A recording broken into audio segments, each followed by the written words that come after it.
Hey guys, back to do another video on how my pulse motor efforts are going, my research, and what the best way to configure it is to generate the greatest amount of torque with the least amount of energy and effort and materials and so on and so on.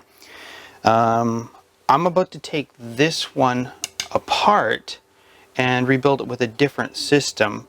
I'm thinking either using Hall effect sensors or this pulse width modulation, or not, sine wave generator. Yeah, sine wave generator. It's just a little $6 item I got off of AliExpress, and I haven't given it a full test yet, but that'll happen after I'm done with this video. So we'll see what happens afterwards. But right now, what we've got is we've got a coiled generator here, which has coils set in pairs, 3 sets of them, and then there's one here and one on the other side. These guys are tied together, all tied together as a single unit, negative or positive, and then the negative side. They all go through this transistor. Now the transistor knows when to turn on and off based on the location of the sine wave on this 28 gauge wrapped coil. There's probably 2,000 windings in here. It just really doesn't need to be this high, but you can get away with a lot of weird stuff when you're just doing this kind of development initially. We'll refine things down later and make sure that the coils are totally balanced, exactly the same length and all that at another point. But for now, these coils come off of here, and I am reducing the voltage off of the coils because of being 28 gauge, we get increasing levels of voltage spikes. We start off at nothing, and obviously we get up to, gosh, I don't know, into the hundreds and hundreds. So we're reducing down with the resistor here. We're cutting it in half, and then we're using this pot or potentiometer to help us adjust it so that it's a little bit finer. Right now, I've got the system hooked up to a 15-volt power supply. Everything's jacked to the max, so I don't even know what the settings are on this anymore. And we're going to read what we get off of the trigger coil, and the other guy is what's going to the actual emitter, the collector pin. Just out of curiosity, so we can see it here, we also are pulling all the back EMF off of all 6 of these coils simultaneously into here. So we'll be able to see the amperage and the voltage that is coming off and going into here, and we'll be able to confirm it here with what's actually being received as far as voltage, like what voltage it's currently up to. Actually, this will show us the voltage that it's at, and they should actually both match exactly, but we'll just see what we got here. So for now, we're just turning it on, and as you can see, we're providing voltage, but there's 0 amperage, which means there's really nothing being moved through the system. The heat sink that's on the back of the transistor is just room temperature right now, which here in Canada is like, I don't know, 25 degrees, maybe 22, somewhere in that range. There's no temperature of any sort. This guy actually shows us what the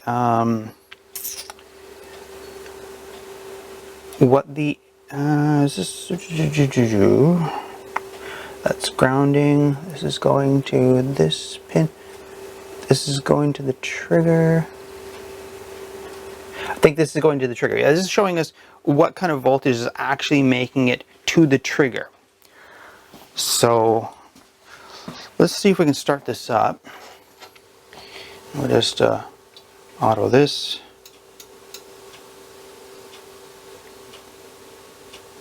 I guess good enough. I don't understand why we get all this. I don't know a lot about electronics. I've gotten myself to this point and I'm learning continuously.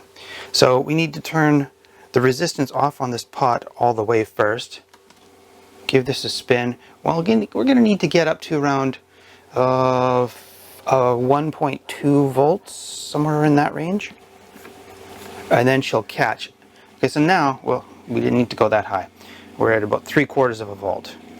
And she's pumping. And she's getting faster.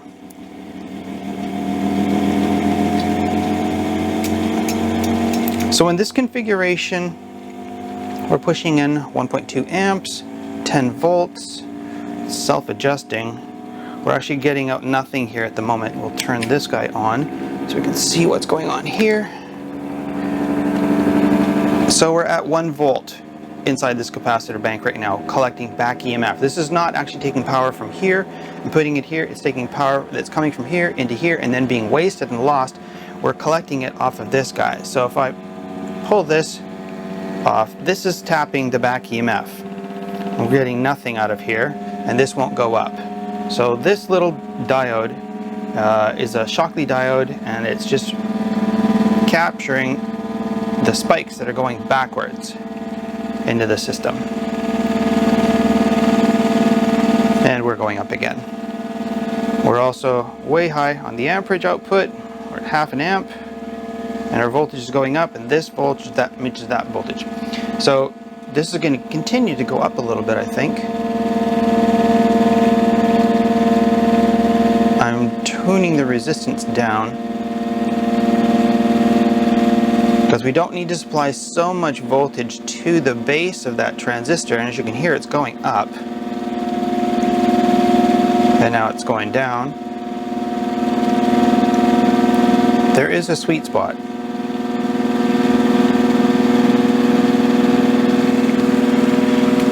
So let's see, what are we currently at?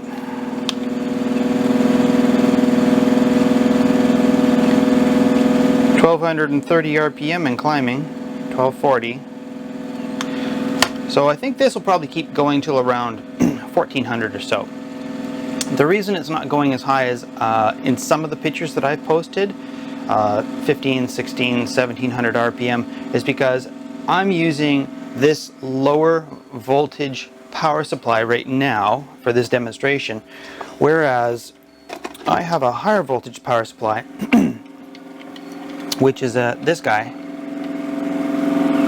is a 24 volt 1.2 current what do you call it, current limited power supply, and we can't hook this up. And it will go much faster, but the heatsink will also increase in temperature. So in this particular demo with this particular power supply,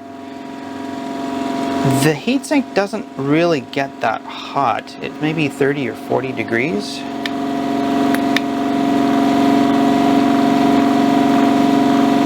Well, we're at 48 right now. I have made a lot of changes since I last went through and tested a lot of this stuff and melted a few things on the breadboard, but this is still picking up speed.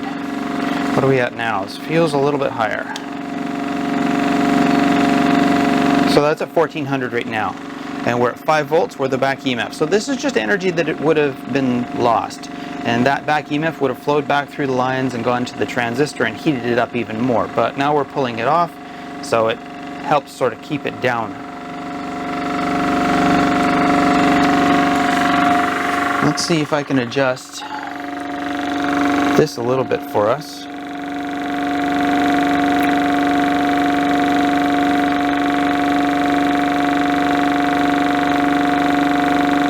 So we're showing 2 volts on that side and 10 volt increments on this side.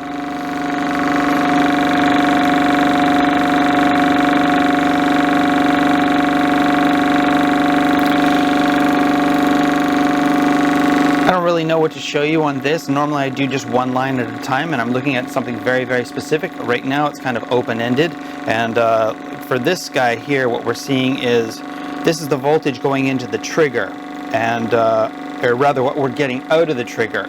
So it's actually got a very high positive and negative spike on it, which is a range of about 4 volts at this point, but we're chopping it down here on the positive side, because the positive side is what's fed into the base. The negative side, I then trip it over, rectified through a diode into the emitter, adding to the negative voltage that the emitter is getting from this.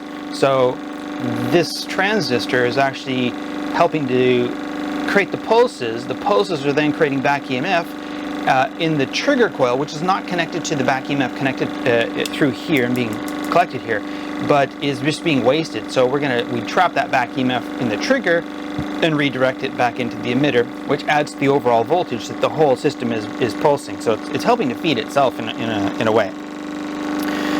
This blue line here on the bottom is showing us the voltage coming off of the emitter. So this is in increments of 10. The emitter shows that we're getting 20 volts. 20 volts, where we're only putting 15 in. But overall, we're pulling voltage off of the trigger switch, and we're combining it with voltage that's being supplied by the power supply, and we're actually able to push more voltage into the whole system to create more higher pulsing rate in general. So let's see, oops, sorry. Let's see what we're at here with a couple things. Ugh. So we're at 1500 RPM here, and it's still climbing slowly, just about 1500. Our voltage, almost 7 volts, which matches this. We can see we're putting in about 120 milliamps, which is about the same, that to about 200 milliamps is what you would use to, say, charge up a like a 9-volt battery, just one of these guys. So I could actually take these leads off and charge this up, but this is already at like 9 volts. I've charged it to 10 volts and it's come back down during some of my earlier experiments, but this guy, when we get to around 12 volts or so, she really doesn't want to take much more. Even though it's supposed to be 16 volt capable, it doesn't let you go that high. I don't know why. You got to really leave it on for a long time, I suppose, to get to 13 or 14, but I've never gotten it above 12. I have 3 others coming, and they're supposed to be 21 to 22 volts, which would probably allow us to push 16 volts into them, but it's for sort of a different purpose. I'm going to try to take some of this back EMF, push it into the cap bank, and then use that cap bank to help generate a different cap bank, which is actually running the system. So whatever we're at here, let's shut her down. And let me show you, I can actually run this, not at this speed, so 1525 now, and still climbing. So I don't know when this is going to end, but we don't want to wait forever on it. We're at 7 volts, 7.5. This is not going to go super fast. We may be able to get the RPMs stable for a while at around 900 RPM, but it will begin dropping because capacitor banks let go of their energy very quickly. It's not like a lithium power bank. But let's just turn this power off. We'll take the resistance down. We're going to disconnect the power entirely. So that's not connected. We're going to borrow the power that's going into the back EMF. It's these 2 connections. And we're just going to supply it with this energy here. So this is now powering it coming out of the back EMF that was previously collected. So it is actually running now, even though it's getting slower. The reason it's getting slower is because the voltage is low. Well, it's also dropping, but it is running it. This will go to around maybe 900 RPM and then stabilize for a little while and continue to drop and get a little slower over time as the voltage goes down, because voltage is equal to push. There we go, 900 and dropping steadily. So if you want to see if this is actually doing anything, what we should do is just stop it.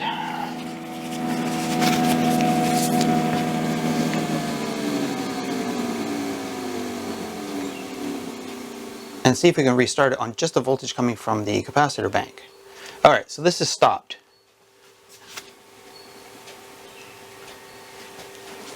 I'll have to give it a little bit more chooch.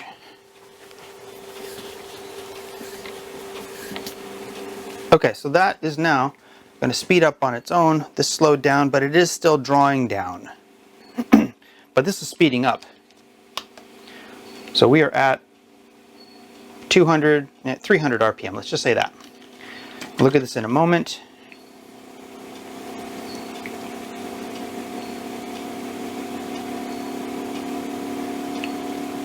You might be able to hear it speeding up a bit. But at the same time, it's dealing with lower voltage, so it's only going to go so fast here as we check again. So we're at almost 400 RPM. So this is definitely running off of the power that we've captured as back EMF.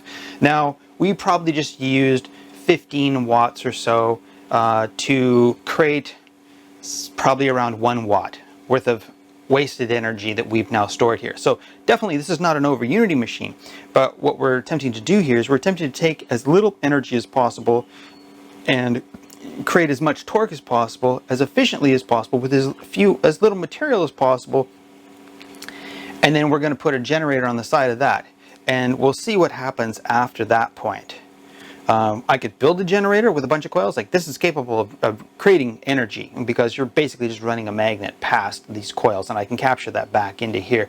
That's not super efficient, but what I would like to do with this thing is I would like to be able to build a system which has a hand crank on it, which will allow us to put it in generator mode, flip a switch, and then have it in pulse mode, and then we'll pull the energy out of the generator. So you always have something that doesn't require batteries, doesn't need to be plugged into the wall, and so on. I'll need a much more efficient cap bank, maybe even a lithium battery. I might need a DC to DC converter, but there's a lot to really be explored. So if you want to see, maybe we can go ahead and put the 24 volt on. That'll have a little more chooch to it. So we're just going to disconnect this, going to reconnect this, just so we can see that voltage confirmed by that analog meter.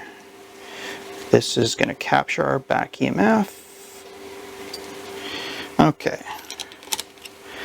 So this guy we don't use.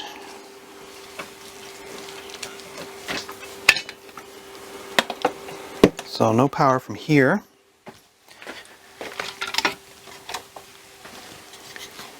But we do get our power from here. So this is going to be a little bit more obscure for you to see, I'm afraid. I had some clamps. What do we got here? Ah, yes. And this is going to allow me to keep track of the amps that are coming out of it. Because with this 24 volt power supply being current limited, this one is self-adjusting. It goes to the current and then it stays there, and the voltage you get out is what you get out. This one wants to go to 24 volts right away, and you have to maintain the current, because when you go to 1.2 and above, it goes, it turns off, it turns off. So I have to kind of keep an eye on what's going on with the current here. And let's see, let's maybe move some stuff right out of here.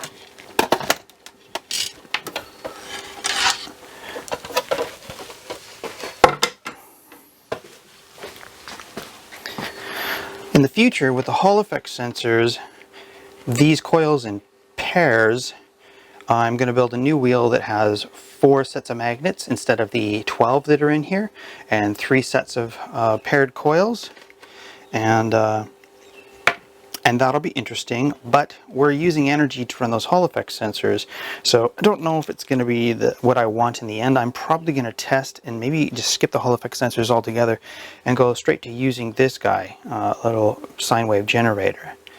I have to experiment with this and see whether this circuit works, because I had to assemble it myself and I don't have all the supplies to really do it well, but it is there. I'll put it together and test it later. Okay, so we need to take energy from this guy. Just going to separate a few things here. So the white wire is our negative. We can actually attach this negative right here like this. That's fine. Our positive is to this guy and this guy. But I want it to go through the amp meter so that we can actually see what's going on. So I think the configuration was the white wire heads to the breadboard. If not, we'll find out soon enough. And this one here.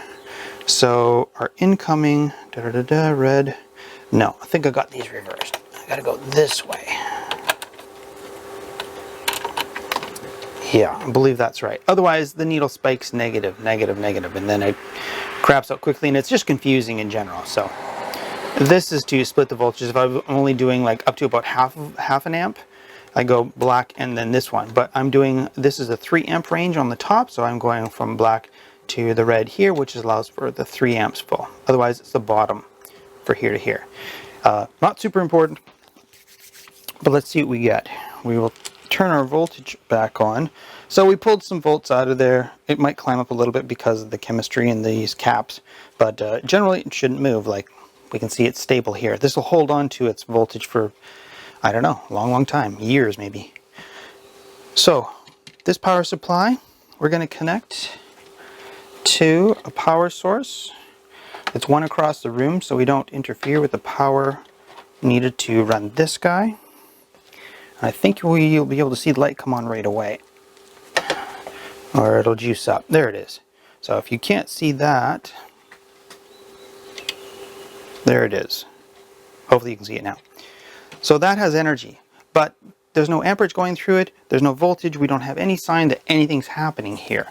Let's do a quick test of the heat, because this will heat up. What are we currently at? It says 35. 35 degrees Celsius, by the way. 34.8. So she's dropping. So let's see what happens. We're going to turn this way down. We've got to look for the spike. We don't want it to go over the 1.2. So from here to about here. And we will adjust it on the fly. Alright, here she goes. She's running herself. But it got too high. It's starting to pump. See that? So we're going to turn it down.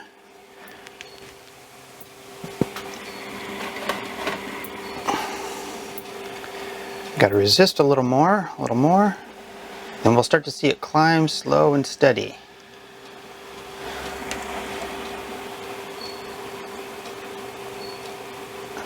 Just got to find the sweet spot. This is really temperamental. Then she'll speed up like Mundo.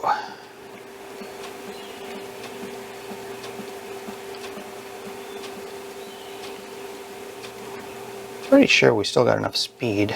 Should register. No, I've resisted it all the way here. Alright. Give it a little more speed.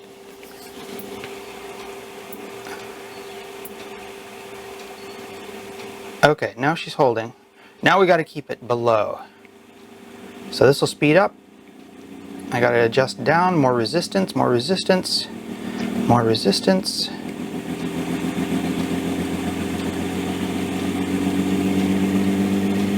It's going to keep climbing, and I'm going to have to take it down a little more. But now we're pumping 24 volts. This is actually a little bit less amperage than what the 15 volt power supply was putting into it. One thing I noticed though, with this single transistor being responsible for everything that's going on here, with the voltage that this is pushing through, we're actually getting somewhere in the range of, what was it? 30,000 pulses per second on that transistor for all 6 of these, which is more like it's actually about 134,000 pulses occurring on 6 coils per minute or something. It's actually really, really high. The new configuration will be pulsing these 2, then these 2, then these 2, then these 2, then these 2. So it'll give it 3 transistors. It'll separate the time. Any of the electrical inductance that's inside these coils will have more time to be bled out and turned into back EMF collection. We are getting back EMF here now. That's building up. Our amperage. She's going up. Our speed's going up. I have to put a little more resistance on it.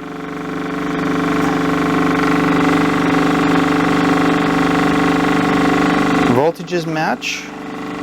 I'm not sure that you're able to see that properly. About 4 or 5 volts, yeah. We're putting less than a volt into the base. The base sends electricity between the collector and the emitter and allows these pulses to actually go. So it's like create a bridge, remove a bridge, create a bridge, remove a bridge. And the negative electrons flow into the emitter. The bridge is created, they flow out the collector sends it to these guys. The base turns it off when the coil trigger says, hey, the magnet's gone away. boom, it shuts it off. The inductance is built in here, goes back down the negative line. It is now positive, and we collect it with that little diode that I disconnected and connected earlier. So this is still going up. We can give it a little more resistance.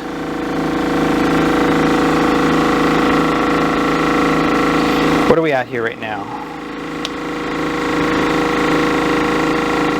We're almost 1600 RPM already. So I got to take a little resistance off. I can see it's dropped a tiny bit.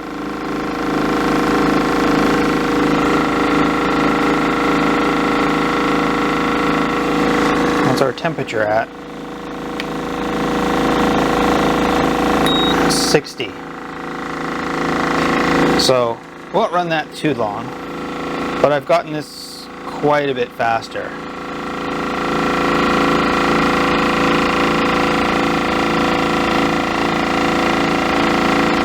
Hear it going up. Gets a little freaky standing in front of this thing because it's actually running at highway speeds now. When I built this, I built the magnets back as far as I thought they would need to, be good. They're about an inch into the wood. I've wrapped it up with duct tape, to be honest, to help make sure that everything kind of holds itself together, and I've not had any issues with it so far. Oh, I gave it too much. I let it climb too much. So we're going to take it back down. Got to find the sweet spot here again.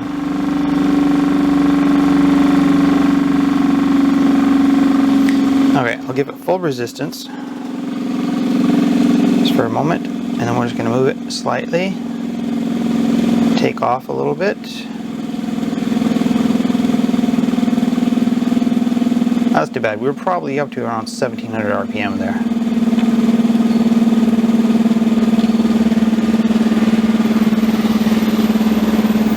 A little bit more.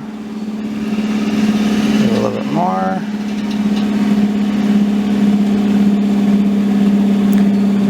It's also entirely possible that we just fried the transistor.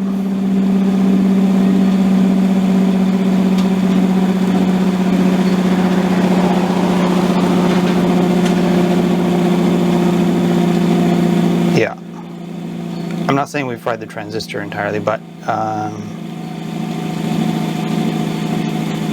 we're not getting what we want.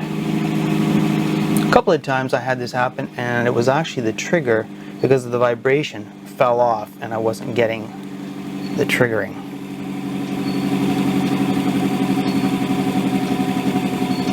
Come on, baby.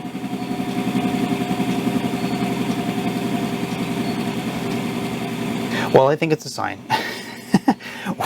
We'll leave it at that. This is where we're at the moment. I think what I'm going to do next is I'm going to connect this guy to the oscilloscope and start figuring out exactly how to use it. I've seen a lot of videos on it, and there's some quirks about this. Some of these people recommend replacing these guys, these resistors, with something else. Other guys say that these dials are working backwards. I don't know. I have to try it and find out. It's a little 12-volt power supply, and all it does is send a very innocuous little signal straight to the base, and that's it. We're not worried about collecting coiled-based back EMF or anything like that. We can send a very steady signal of a very specific pulse width length directly to the transistor. Turn on, turn off, turn on, turn off, turn on, turn off, turn on, turn off. And we can go all the way from 1 hertz to 1 megahertz, so a million pulses per second, I guess, per minute. Yeah, hertz. But I have to take a bunch of stuff apart here, so I wanted to just get this kind of on record where I'm at right now, so you guys had a chance to see. We're going to drain the battery bank here. We'll just take it down now. Let me turn off the power supply and turn this off. It doesn't matter. So this is dying. You can see the light is going away, fading, fading, fading. So it's got a capacitor in it itself, but it's grounded, so I'm safe, I hope.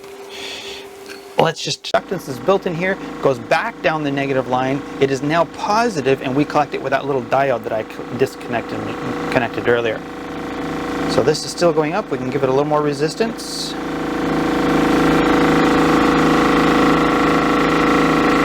What are we at here right now?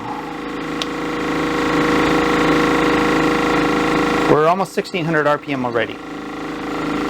So I got to take a little resistance off. I can see it's dropped a tiny bit.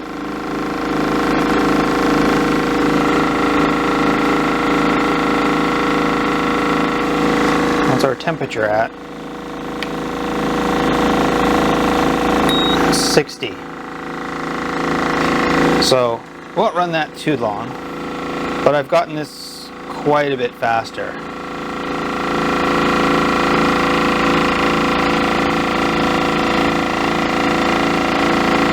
You can hear it going up. Gets a little freaky standing in front of this thing because it's actually running at highway speeds now. When I built this, I built the magnets back as far as I thought they would need to, be good. They're about an inch into the wood. I've wrapped it up with duct tape, to be honest, to help make sure that everything kind of holds itself together, and I've not had any issues with it so far. Oh, I gave it too much. I let it climb too much. So we're going to take it back down. Got to find the sweet spot here again.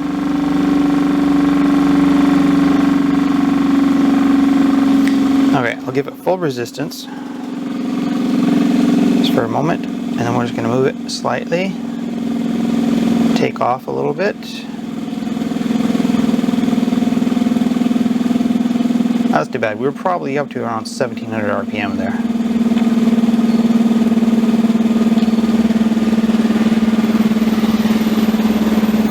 A little bit more. A little bit more.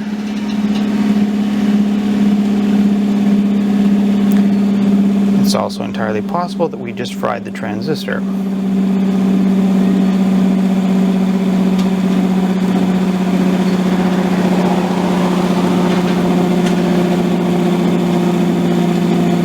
Yeah.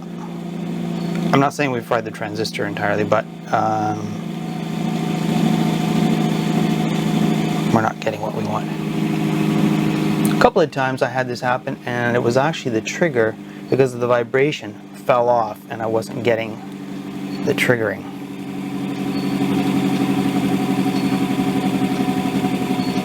Come on, baby.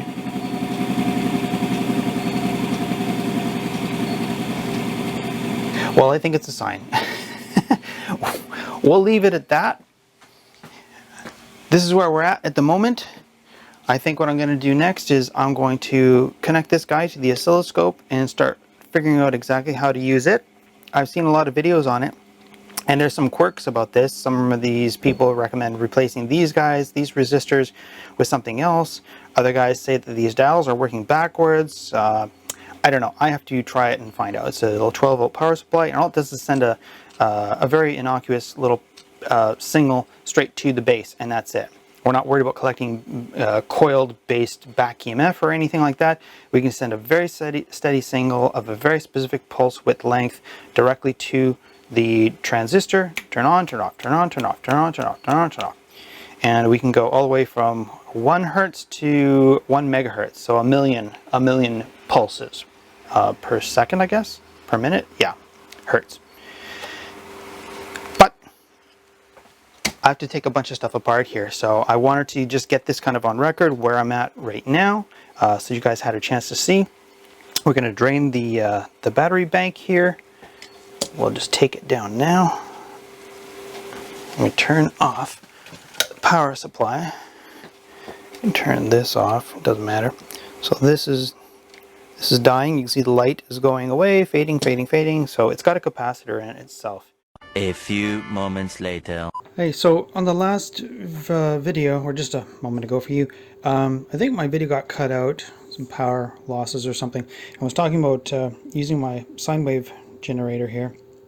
It's a function generator, and I just did a quick test on it, and I can get a decent signal out of it. How to evaluate, what's going into it, whatnot, like the intensity, the amperage, doesn't seem to be doing anything. So I got to do some more video researching. I know that there are issues that people have noted on the internet with these boards, specifically these resistors. They're 5K resistors, and I think they're suggesting put 1K resistors in its place. Also, some of these knobs, they don't twist the right way for intensity, but I can get a stronger or a slower signal out of them at a specific voltage.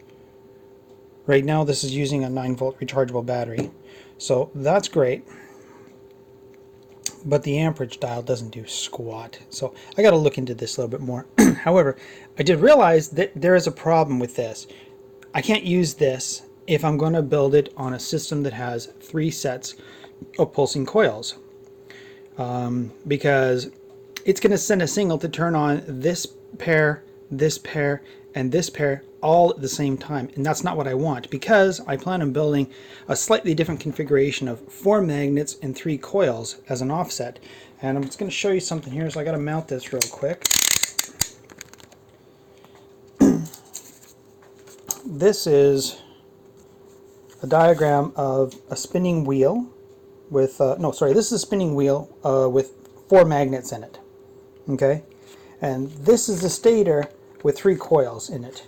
The stator stays still. We just want to be able to see through it to get an idea. So we can see here at the top we got the magnet and the coil lined up. Now this is not perfect. We can see down here they're not lined up. And we can see down here they're not lined up. We can see down here it's not lined up. That's fine. That's what we want. We want 1 pair of coils going off at a time. But if we rotate it, we now have a magnet properly lined up here, but not here and not here. Rotate it again.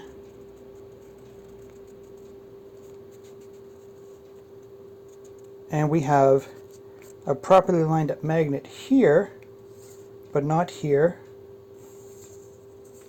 or here, or here. So this is going to give me the effect of having 4 magnets, 3 coils, pulsing at alternate times, and that means I can't use this, because this is going to send a signal to send a pulse through 1 transistor to all 6 of these coils simultaneously, and I don't want that. I want this sending a pulse independent in pairs of 2. So these go off together, these go off together, and then these go off together on the other side. So I have to use a Hall effect sensor, but this would be interesting if I learned to figure out how to configure this guy to work on just 1 pair of coils, namely this one here. Then I can keep an eye on the temperature, put some probes on the sides, see what's happening to them, and I'm just going to have to disconnect the other sets. And so we're just dealing with 1 set, because right now they would work, because the magnets haven't been adjusted yet. There's still 12 magnets in there, and these coils are all lining up on 12 magnets simultaneously. But I just want to work on just 1 set of coils here, just for a trial. Or maybe I won't, I don't know. It's all lining up right now. Maybe I will trust it. I don't know. But I have to learn how to adjust the amperage going to it, because right now it is in increments of 2 volts, and we've got 2, 4, 6, 8. This is a 9-volt trigger that we're seeing here right now, because it's coming from a 9-volt battery. But we don't need that kind of intensity. I need to dial the amperage down, and I can't with this thing right now. So if we look at this, we go up to the top here where it's triggering, you can see we're at 9 volts. Pretty close. And then it drops off. If we go down to the bottom, it's taking a little bit of power to run the system before it gets down to 0 volts, where it's basically disconnected. So it's taking about 1.2 volts just to power the system before it comes stable. 1.3. Any rate, we're learning, and so maybe I'll temporarily just try this out just for fun, instead of using the trigger coil and having to worry about the increased speed actually causing more voltage to go into it and having to resist it and so on and so on. But that's where I'm at. So I'll try this, but I don't think ultimately I'm going to use this, because honestly, if I was going to use it, I'd have to have 3 of them, and then you'd have to monkey with all of them independently, getting them timed up with the new version of this build that I haven't built yet. So it's coming.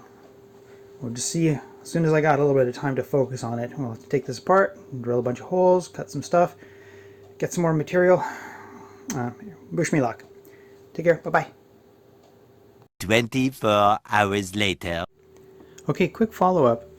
I had a little bit of time this morning before I sent this video off to my son for editing to hook up the generator, the function generator, with a square wave. Right now it's on the lowest setting, and I did some tests on the potentiometer so I could limit the voltage because this 9 volt is way more than we want on that base. So right now we've got it gauged down to 2 volts, perhaps 2, 4, 6, well it's like 7 volts or something going into it right now. We'll have to figure out how we bring this down. Oh, I think it's this guy again. So if we get our screwdriver in there and we just turn it, we should be able to bring it up or down. Yeah, it's just coming down.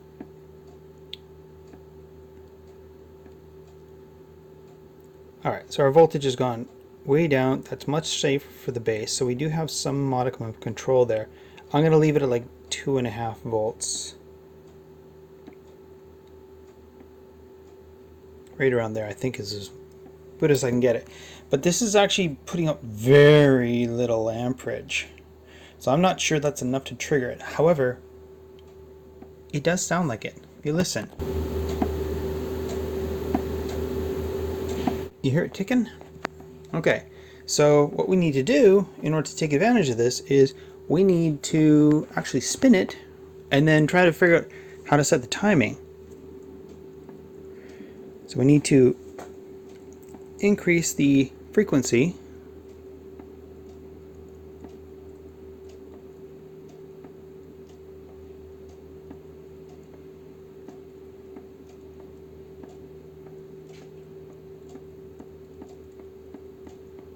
See, as I increase it, you can hear it.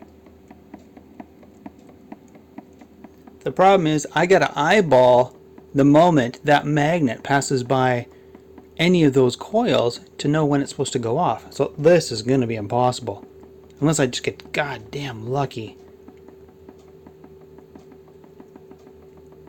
But this is sending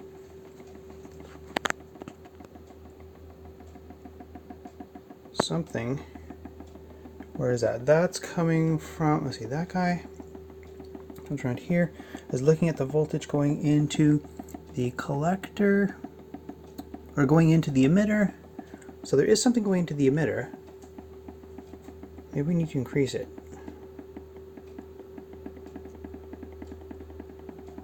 That boosted that. We're getting close to this frequency. 8.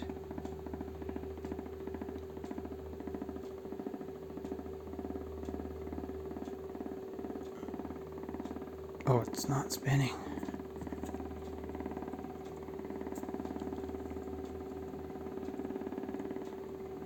See, the problem is there's no auto sensing involved in this. I mean, if I get this, this is just going to be a fluke.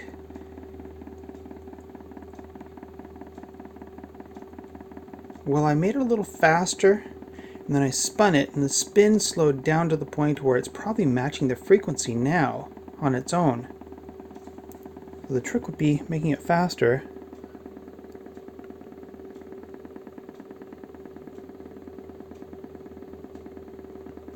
See, I'm all the way cranked up right now for that, but I'm on the lowest setting, so that's 10 to 100 hertz.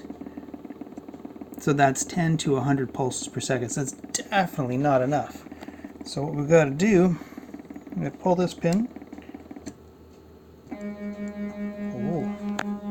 Oh, look at that. Okay, wow, sounds like a rap concert going on in there. So that's at 4.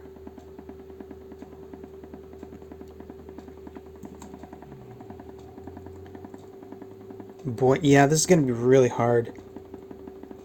Just hitting it. See, we're at 9.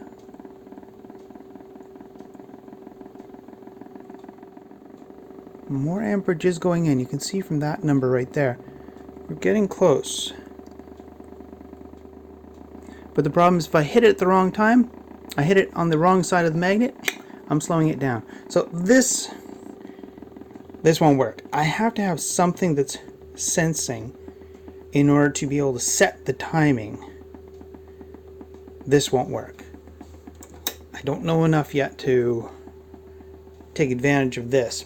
But the problem is this is sending a pulse through that transmitter, transistor, to all of these coils, which are connected here, the positive and the negative, to all of them simultaneously. And that's not what I want. I want those to go off, then I want those to go off, then I want those to go off, and then I want those, and so on and so on. So while one is going off, one pair is going off, the other ones are calm and quiet, and I can get all the inductance out of it and collect the back EMF. So I run separate lines. They'll have to go through separate transistors, and they'll have to have separate Hall effect sensors. So yeah, anyway, that was exciting. Just wanted to get this in. Take care, bye.